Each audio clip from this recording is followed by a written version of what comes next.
The following message was given at Calvary Christian Fellowship in Colton, California. Calvary Christian Fellowship is a Calvary Chapel affiliated church meeting at the Lawrence Hutton Center, 660 Colton Avenue. If you live in the area and do not have a church home, we'd welcome you to ours. For more information about and Bible study resources from CCF, please visit us on Facebook or at our website, ccfcolton.com. We pray that you will grow in the grace and knowledge of Jesus Christ, and that you will be blessed as you study God's Word with us. 2 Kings chapter 5, beginning at verse 5. Then the king of Syria said, "Go now, and I will send a letter to the king of Israel." So he departed and took with him 10 talents of silver, 6,000 shekels of gold, and 10 changes of clothing. Then he brought the letter to the king of Israel, which said, "Now be advised, when this letter comes to you, that I have sent Naaman my servant to you, that you may heal him of his leprosy." Throughout these first 4 chapters, the author of 2 Kings has put the spotlight not upon the kings of Israel and Judah, but on the ministry and work of Elisha the prophet. Elisha's fame has spread far and wide. His work has carried him from the front lines of a national crisis to the front porch of a destitute widow. Despite Israel's apostasy, God has left a shining witness to speak of his reality in the hopes that his people would turn from their idolatrous ways and return to him. Today, we leave the confines of Israel, where we expect God to move. These are God's people that he has been dealing with, from Israel in the north to Judah in the south. These are the people that are in covenant relationship with him. Now we find that he is about to advertise himself in a nation that is not his own, in a nation that does not have a covenant relationship with him. So we'll see this happen through the life of this man, Naaman, beginning in verse 1. Now Naaman, commander of the army of the king of Syria, was a great an honorable man in the eyes of his master, because by him the Lord had given victory to Syria. He was also a mighty man of valor, but a leper. At first glance, Naaman is the envy of every Syrian man. He is known as a great and honorable man who is highly respected by the most highly respected person in the land of Syria. He is both famous and incredibly successful. The text declares that God had used his battle prowess to bring Syria to victory. Josephus and other extant sources claim that it was his arrow that had found Ahab in 1 Kings chapter 22, verse 34. Whether that is the case or not, Naaman is foremost a Gentile who had been used by God as a tool of discipline against God's rebellious people. Unfortunately, this is where the envy ends. He was a brave and mighty man, but he was a leper. It may be that he had recently developed or been diagnosed with leprosy. It may also be that he had been living with it for some time. In the ancient world, there was not a more fearsome condition. Israel knew about leprosy, and the Levitical law called for examination and ultimately separation when it was diagnosed. That's in Leviticus chapter 13. Outside of the commonwealth of Israel, other nations were less vigilant in their treatment. Consequently, it seems that Naaman's leprosy was allowed to progress as he continued to work. Leprosy, which scholars believe to be similar to Hansen's disease today, is a disorder of the nervous system which affects a person's ability to feel pain. Before long, infection sets into open sores, which would in turn lead to horrifying disfigurement.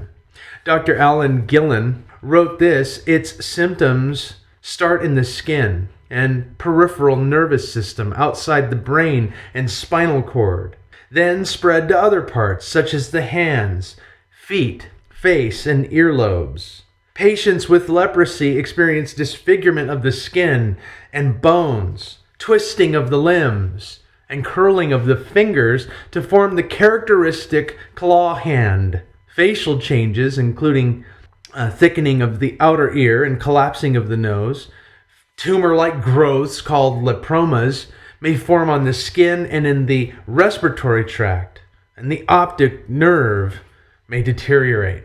No matter how successful, brave, famous, or rich Naaman was, he was living under the shadow of a death sentence.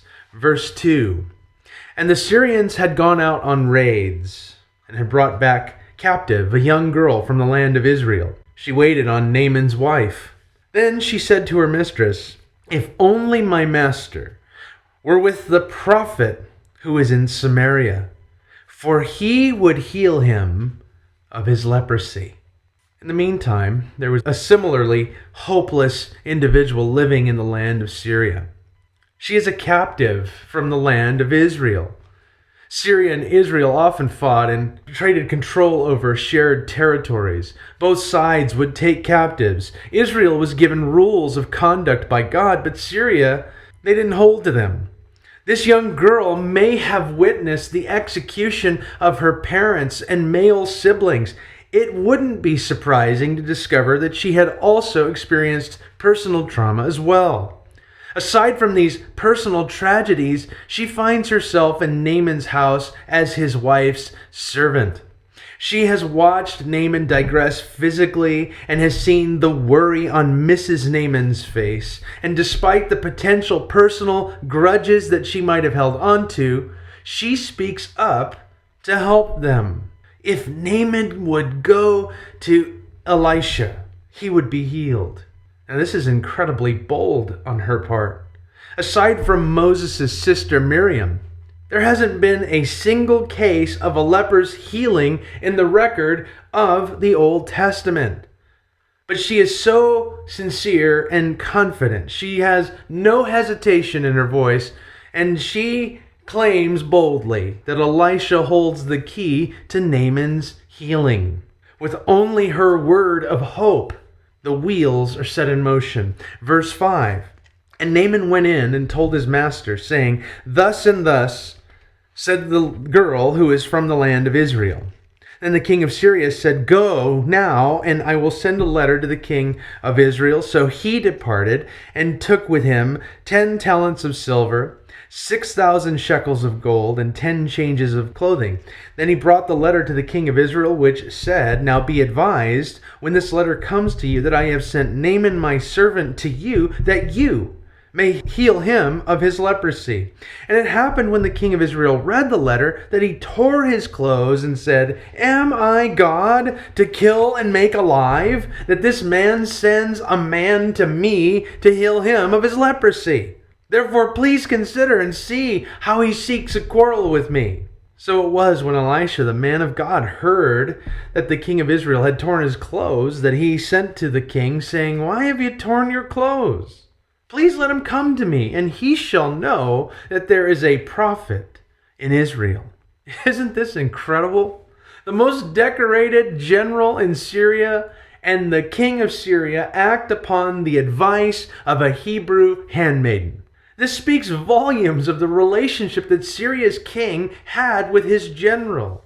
This is his value. The king will spend generously at the slightest hint of a possible cure. On the other side, look at the value of the faithful captive's words. Her words are not only heard in the Capitol building, they're not only listened to, but the government actually enacts her plan. She had simply testified confidently, and her words moved the heart of the king, who immediately pens a letter to King Jehoram, whom he assumes has Elisha on retainer. He thinks for sure, if this man is capable of curing leprosy, then for sure he must be in the king's court. He has no idea how much Jehoram actually hates Elisha. And when the letter arrives with a gift valued at several millions, Jehoram thinks it's a ploy to engage Israel in a war. The king is distraught, but the prophet is excited. As the man of God, his confidence is in the Lord, and he has no qualms about Naaman's condition. Let him come, and he shall know that there is a prophet in Israel. I love Elisha's response, and I wish we would all share in it. Let them come with their impossible scenario. Let them meet my God and see his power. I pray that our hearts would be stirred in that direction. Do you have that kind of confidence in your God? I'm surprised oftentimes at how little our confidence is in him, especially as we grow older. Especially as we grow more mature sometimes. It's our problem. We see too many problems, and we don't see sometimes God answering those serious questions out there in people's hearts and minds. We don't see the end of the story sometimes. We see and hear a lot about the beginning, but we don't follow through to the end. We don't sometimes pay attention to how God deals with those things, and therefore our faith is lacking. But we don't have to have that kind of fear. We know that God will answer the deepest needs, and we can have confidence to bring those people to a place where they will encounter God if we will just tell them, I know that God has the power to meet you. We're so afraid that he will not meet their needs that we fail to even offer to pray for those people. But Elisha wanted Naaman to come, and he couldn't wait to advertise God's greatness. Verse 9, then Naaman went with his horses and chariot, and he stood at the door of Elisha's house. And Elisha sent a messenger to him, saying, go and wash in the Jordan 7 times, and your flesh shall be restored to you, and you shall be clean. So Naaman makes this long journey from Syria to Mount Carmel, and he stood at the very door of Elisha's house, expecting to meet the prophet face to face. Can you imagine his feelings? Do you think he was nervous? Did he think about what he was going to say to this man that he's never met? Do you wonder if he wondered what Elisha looked like?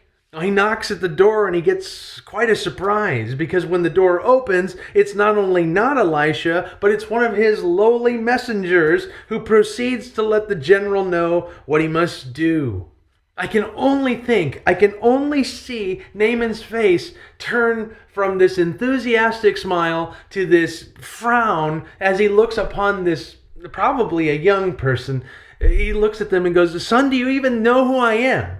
Are you even old enough to speak in my direction? Without batting an eye, the messenger tells him to bathe himself in the Jordan River 7 times. If he does that, the messenger says that the leprosy will be healed. He will be clean. That's it. Now, don't you think if you were given a very difficult, life-altering sentence, a diagnosis that has just pain and suffering written all over it, don't you think that if you were to go to somebody and you were to ask them how you could be cured, that you would be very happy to hear? You would be incredibly relieved. You would be ecstatic if they said it'd be something very simple. Just a simple thing. I would be incredibly relieved. I would rejoice.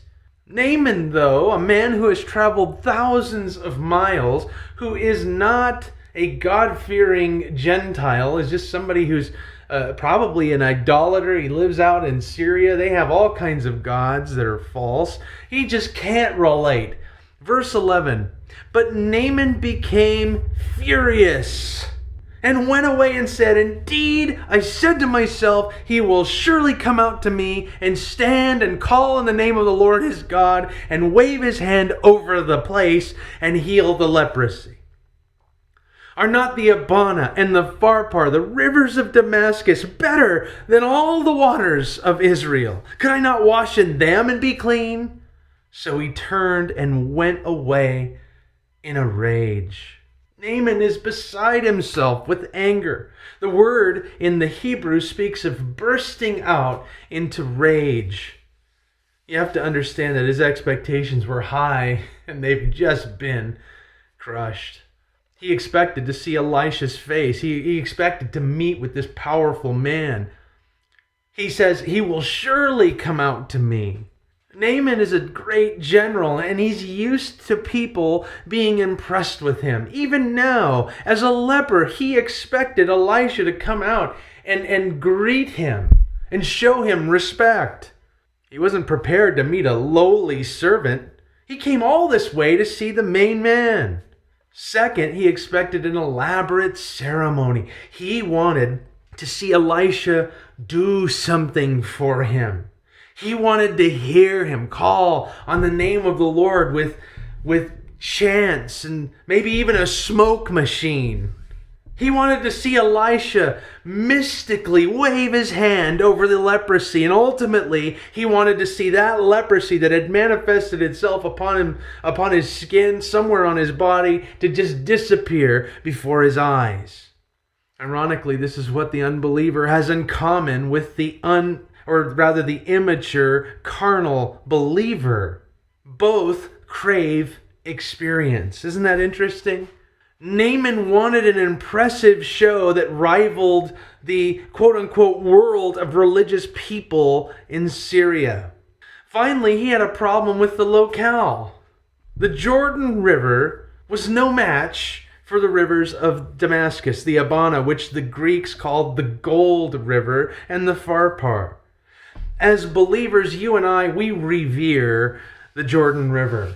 I myself, and maybe one of only a few that I might know that are going to listen to this, who were baptized. I actually was baptized in the Jordan River. It was actually kind of a funny story in this respect that I was a pastor, I'd been baptized as a kid, but I had this idea, I wanted to be baptized in the Jordan River. Well, I told my pastor this, and he was kind of a little taken aback by the concept and whatnot, so I left my guitar. Somebody else led the worship while I went into the Jordan River. And, you pay extra to get to exactly where Jesus was baptized. No, that's not what happened. But I went down into the water there, and they make you wear this white, kind of like white robe, and you're standing out there. Your whole group has a white robe, and there's several groups that have white robes. Somehow, I don't know where those come from, where they went afterward. But in any event, I'm wearing a white robe, and I get out into the Jordan River, and it's just a wonderful thing. And Pastor Ed finally grabs me, and his method is my method. I hold, somebody by the back of their neck and whatnot, and I hold their kind of nose, and they hold my arm, and that's how you bring them back up. Well, as I was under the water, I could feel a little pinch and a squeeze for my pastor, and it wasn't that bad or anything. It didn't cause a lot of pain. But I got up, and I was so ecstatic. There I was in the Jordan River, just like Jesus. I was looking for doves, none to be found. But in any event, I got up, and I'm just, praise the Lord, my hands are out in the air and whatever else. And it's only then that I realize, as my wife is looking at me funny, that there's blood all over the white robe that I'm wearing. I just look like an apocalyptic mess. So anyway, I have quite a love for the Jordan River myself, and you, even if you've never been there, you love the Jordan River because that's where John the Baptist baptized. And that's where Jesus stood. That's where he was baptized. And you go back into the Old Testament, and that's the river that's so easy to cross because God keeps stopping it up somewhere. The whole nation can go across at one point or another. And then later on, obviously Elijah goes across. We just saw that in a few chapters ago. But when you take all that biblical knowledge away, the Jordan itself is hardly wide enough to be more than a glorified creek in some places. During the dry season, it can become a bit more like a muddy bog. Naaman's expectations led him to believe that if the cure was going to be found by dipping in a river, then it ought to be one that is marked by beauty. He assumes that the miracle has to do with where he's going to dip himself. It's not about that. And we know that, and he's about to figure that out because he's incredibly mistaken. But he walks away in this rage. And look at verse 13. This is very important. And his servants came near and spoke to him and said, "My father, if the prophet had told you to do something great, would you not have done it? How much more then when he says to you, 'Wash and be clean'?" You have to love the heart of these servants. Now, Naaman is not a guy that you want to contradict, and he's in a bad mood. And servants are not likely those that are well kept and loved. Who knows? But it's not easy to go up to a great man like this with very low regard for life and look at him and stop him in the middle of his rage and tell him something contradictory to what he's feeling in the moment. This is a very dangerous moment for these servants. But they could not let him leave in this condition. Look at their posture. I love this. They came near. They didn't say this from an uncaring distance. They didn't tell him, well, whether he believes it or not, who cares? We're going back up to Syria anyway. No, they came right up next to him and listen to their affection for Naaman. They call him my father. These servants loved this man, and they wanted him to listen to reason for the hope that he would be cured. They reasoned that if the prophet would have asked him to stand upon his head and rub his belly while whistling Dixie, he would have done it. And how many in the world today would relate? How many are walking on hot coals, flagellating themselves, crawling to the top of giant stairwells and kissing remote statues just for the hope of attaining righteousness before God? His desperation had brought him this far. And now an easy cure lay before him. Isn't that funny? He came all this way. He didn't know anything. He didn't know anything about healing himself. He had no idea. He came desperate. This is his one shot to get out from this leprous condition. But then he gets there, and when the cure is brought before him, oh no, you know better, don't you, Naaman? But this is a simple thing. All he has to do is get in that Jordan River and bathe 7 times. The servants, they just reason with him. Why not even just try it? What could be the harm? These are the type of servants I wish everyone had around them.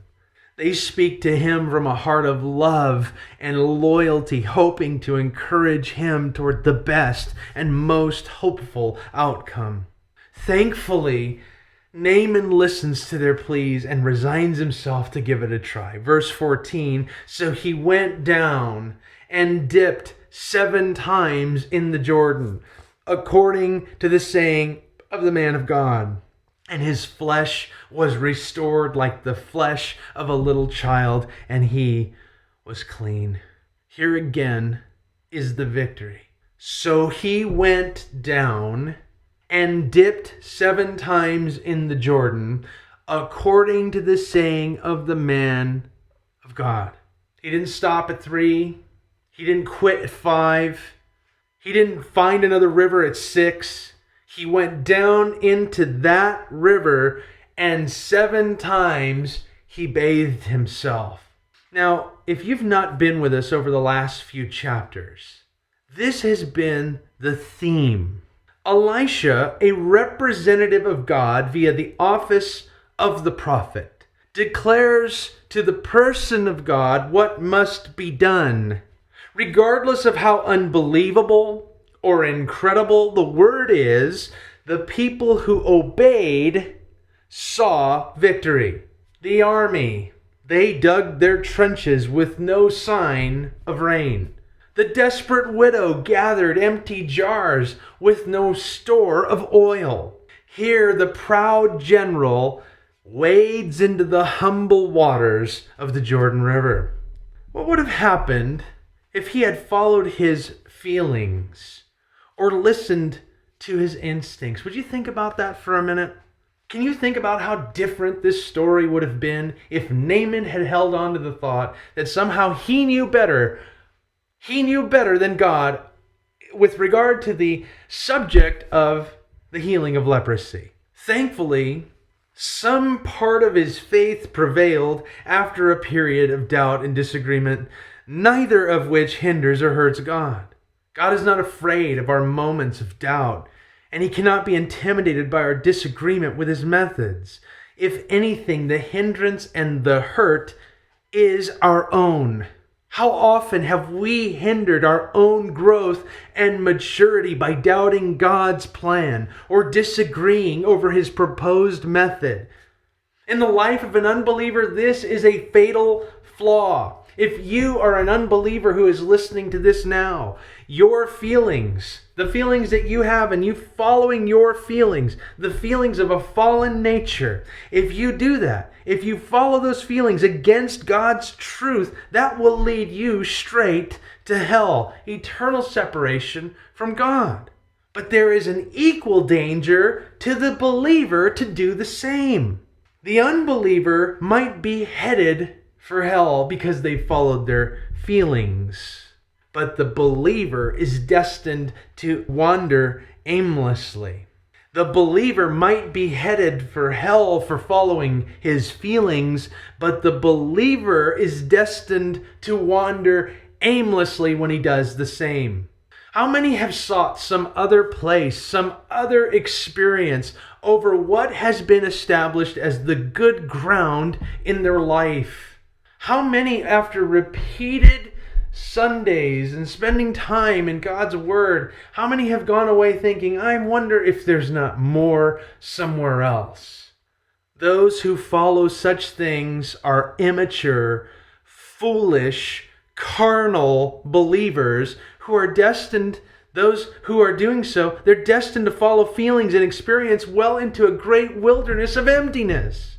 I can think of so many people who have wandered around church to church, experience to experience, conference to conference, looking to satisfy some feeling, some vague idea of what they think Christianity is all about, only to realize well later in life that all of Christian life is found in this: hear the word of the Lord, obey, and remain. Stay in the things of God. Keep doing the things God told you to do. If Naaman were present today, if he were right here able to speak to you, to speak to me, he would tell you how glad he was to forego his feelings. Because after he argued, God's curative measure remained in place. Did you notice that? I love it. You know, we can argue with God all day. When we finally finish with hitting our head against the wall, God hasn't changed His design. God hasn't taken those things into consideration. Oh, now I see. Your plan is more wise. Let's go with that. No, He tells him to do the same thing. There's no change. You still have to dip in the river 7 times. I think about Jonah, who went all that way, the opposite direction from God's call in his life. God still got him there, and when He got him there, He still gave him the same message. No change, no difference. The only difference now was in Jonah. He was actually, at least to some degree, willing to give it, although it seems very begrudgingly, especially how the book ends. Spoiler alert. But in any event, when you read the book of Jonah, that's exactly the way that goes down. Here's this man who fought God to such a degree, he was willing, I believe, to commit suicide to keep from going where God wanted him to be. And when God finally gets him there, God says, you've got a message to give. You're not out from underneath it. The cure remains the same here in Naaman's condition. He's been arguing with God there, near the banks of the Jordan River, and he's going, God, there's got to be some other way. This is just so foolish and silly and ridiculous. And he's fighting and fighting and fighting, and finally, thank the Lord for these servants who come up to him and knock some sense into him, at least proverbially speaking. And then he goes down. He goes, well, I'm gonna dip, because that's still what God called him to do. He's not going to give him a second cure. It's the one cure. And when he did it, he was completely clean. He was restored. Listen, his flesh was restored as if he had been a baby. His skin was that soft and that pure and maybe even that sensitive to the touch. Again, leprosy, if you know anything about the disease, because it affects the nervous system, it does keep a person from feeling the sensation of pain. I wonder if now he could feel in all of his extremities sort of a tingling as he put his hands upon his skin again. But his skin was that soft, that pure, and the leprosy was gone, and Naaman was clear. Verse 15, and he returned to the man of God, he and all his aides, and came and stood before him. And he said, "Indeed, now I know that there is no God in all the earth except in Israel. Now therefore, please take a gift from your servant." But he said, "As the Lord lives, before whom I stand, I will receive nothing." And he urged him to take it, but he refused. So Naaman said, "Then if not, please let your servant be given 2 mule loads of earth, for your servant will no longer offer either burnt offering or sacrifice to other gods, but to the Lord. Yet in this thing may the Lord pardon your servant. When my master goes into the temple of Rimmon to worship there, and he leans on my hand, and I bow down in the temple of Rimmon, when I bow down in the temple of Rimmon, may the Lord please pardon your servant in this thing." And he said to him, "Go in peace." So he departed from him a short distance. After Naaman was clean, he approached Elisha with a much different attitude. His doubts are gone. He's still staring at his skin and remembering what it was to be Naaman just a few minutes ago. What did it mean to be him? He's still marveling at how much joy that's in his heart. He's traded in a death sentence for a real life. And when he comes before Elisha, he stood before him and testified to the reality of God. He said, "There isn't any other God except in Israel." And here's a guy who knows this for just a few minutes, but what a profound statement and what a great truth. The God of the Bible, the God of Israel, the only living true God, is the only God. And when you and I believe upon Jesus Christ, you begin a relationship with this God through his Son.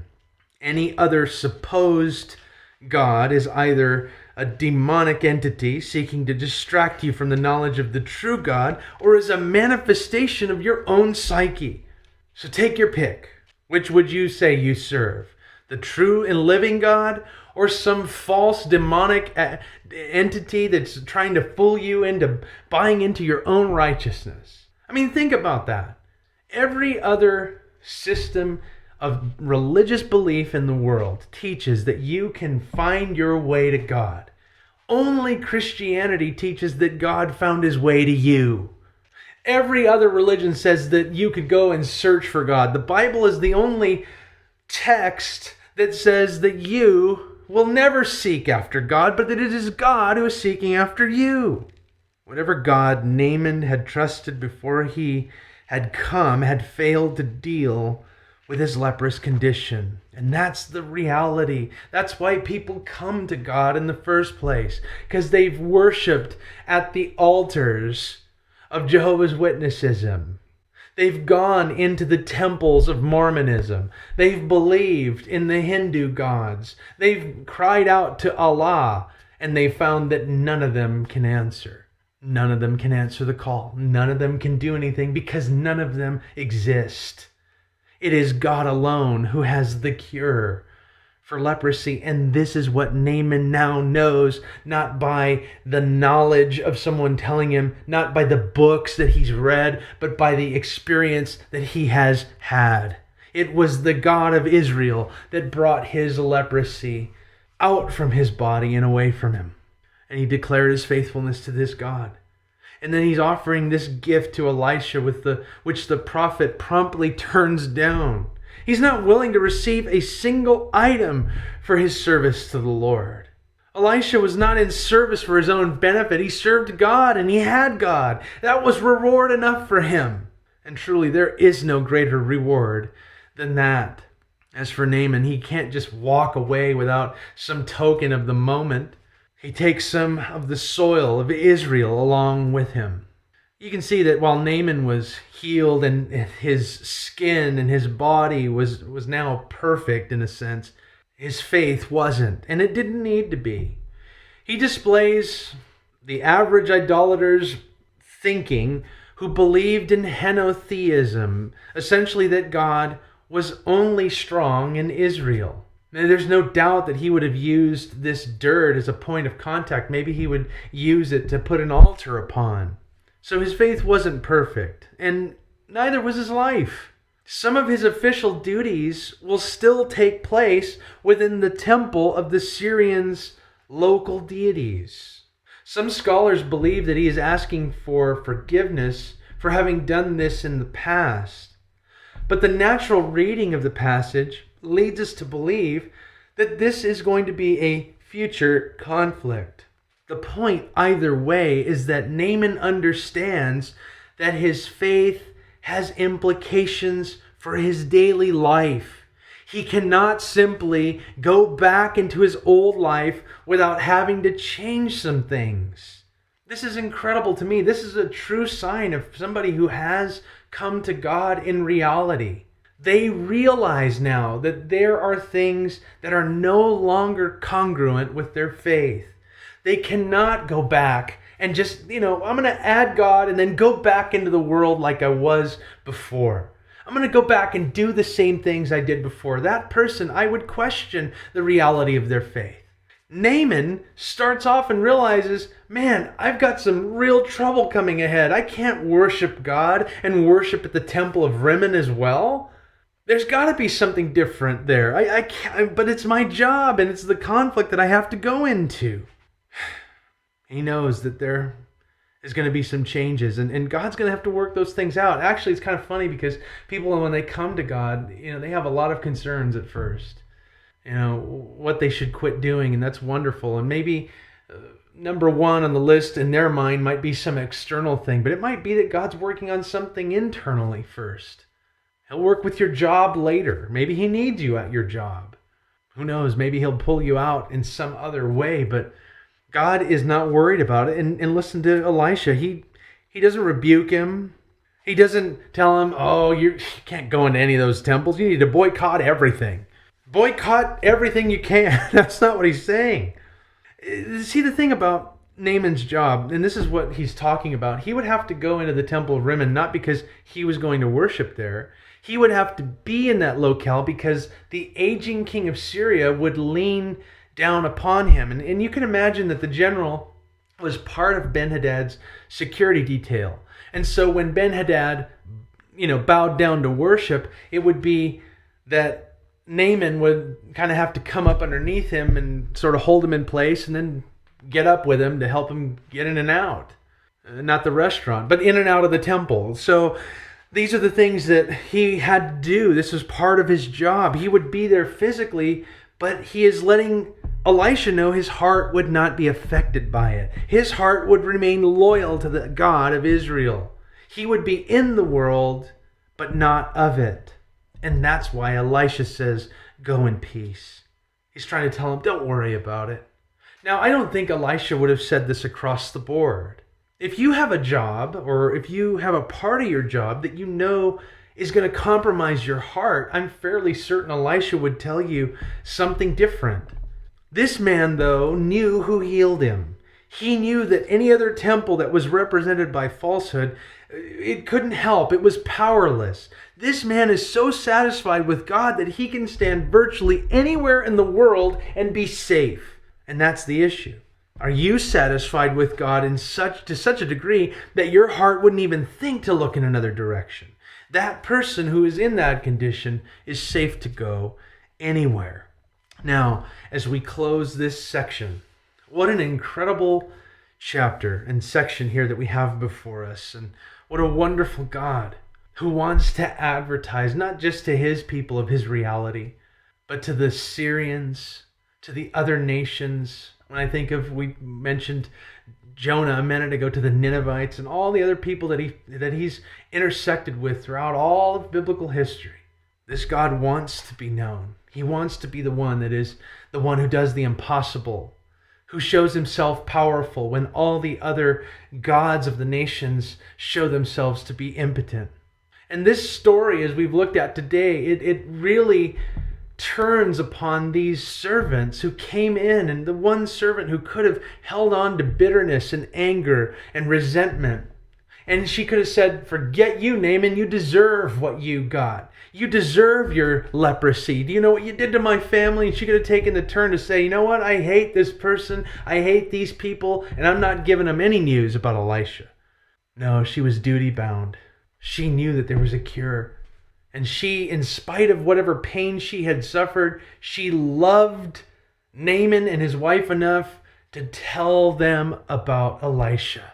And I look at the servants who are at the banks of the Jordan, who stood in the way of Naaman returning to Syria and said, listen, if they would have told you something difficult, you would have done it. Why not try something easy? I love that these servants are represented, or they're pointed to, or they're given a platform here to show us what we must do. When the people who come to us and with their fearsome disease and their difficult diagnosis and their strained marriages and their job loss, when they come to us, if we would be wise enough to say, if you would just go to the Lord, just come over here to the Lord, He'll meet your need. He'll speak to your issue. God is looking for such servants. And I pray we would be those who are bold enough, wise enough, and yes, loving enough of those people in our lives that we would point them to Jesus Christ. And ultimately, that is what this section points to, isn't it? You look at Naaman, and Naaman represents every great person in the world. They have everything. They have success. They have reputation. They have the world's congratulations all over them. They have everything a person can want, but they are indeed lepers. They're unclean. They're living under a death sentence. They are living under far worse than just a physical body that's falling apart underneath them. They are living under a sentence of God's wrath and judgment. And they're not just headed for physical death like Naaman was, but spiritual separation from God for eternity. Naamans in this world, they need to be told that there is one who can heal their leprosy. And I pray we would have the confidence to say, it is Jesus. It is Jesus who can heal that sin nature that's in your heart, it's in your life, all the devastation that your sin has brought upon your life, that you have seen carried out. God can take you and make you a new person. And just like Naaman, who will obey, who will go and do what God has said, if they will look upon Jesus, perhaps not the most, glorious thing in the eyes of the world, that's not the religion of choice among the intelligentsia. It's simple to believe in Jesus. It's not something that's going to glorify you because you believed in Jesus. You didn't do anything. You're looking to someone who did something. And if you would do that one thing, if you would trust in, if you would believe upon Jesus Christ, you would find yourself not just with fresh new skin, but a new being will be created out of you. A new heart will be given. Old things will pass away. Behold, He makes all things new. That's what Jesus does. When He came up out of that river, and I'm talking about Naaman, when he came up out of that river, he looked at his flesh and it was clean and pure. And I'll tell you what, when you come up out of Jesus, when Jesus has come into your life, when He has taken over, when He has cleansed you, oh, you're cleansed. Not from the outside in, but from the inside out. That's what Jesus does. So today, He calls us to believe Him afresh, to trust Him all over again. For those who haven't trusted Him, He calls us to such a thing and would beckon us to have life. I pray that we will. Let's pray.